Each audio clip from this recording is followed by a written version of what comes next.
నమ్మిన వాళ్ళే వెన్నుపోటు పడవు. నిన్నటిదాకా అక్క, అన్న, అత్త, అమ్మ అని పిలిచినటువంటి వాళ్ళే, స్నేహంగా ఉన్నటువంటి వాళ్ళే, ఇరుగు పొరుగు వాళ్ళే చివరికి దౌర్జన్యాలు చేయటం, దోచుకోవడం, అత్యాచారాలు చేయడం, విధ్వంసం చేయటం. ఇది బెంగాల్లో జరిగినటువంటి తంతు.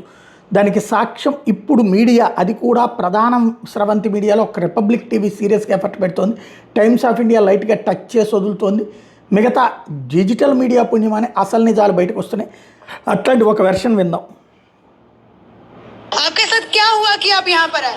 क्या करूँ, घर बारी सब जला दिया मुस्लिम लोग, जला दिया? पूरा जला दिया, एक भी नहीं है। जो कपड़ा पड़ा हूँ यही वाला 6-7 दिन से पड़ा हूँ, 6-7 दिन से यही सेम कपड़ा पहने हैं। सेम कपड़ा पड़ा हूँ।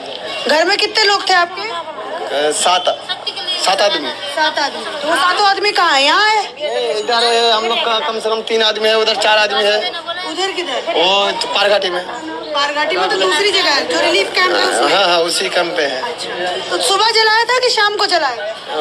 सुबह शाम को रात 4:30 बजे जला था। शाम को 4:30 बजे से जलाना शुरू किया। हाँ, और सुबह 9 बजे तक चालू किया। फिर दूसरा दिन भी जलाया। हाँ। क्या बोल के जलाया? वो बोल रहे हमारे तक भी अल्लाह अकबर करके जला रहा है सब पूरा आदमी। बोल रहा है मुस्लिम को मारो, हिंदू को मारो, ऐसे करके जला रहा है। अच्छा, वो आपके गांव वाले लोग थे कि बाहर से लोग आए? नहीं गांव वाला है, वही दूसरा हम लोग पड़ोसी वाला है, सब पूरा पड़ोसी वाला है। आपके सब पड़ोसी ही थे वो सब? शमशेरगंज का है सब पूरा, शमशेरगंज, सिलीतला, इजोलतला, यही वाला है सब पूरा।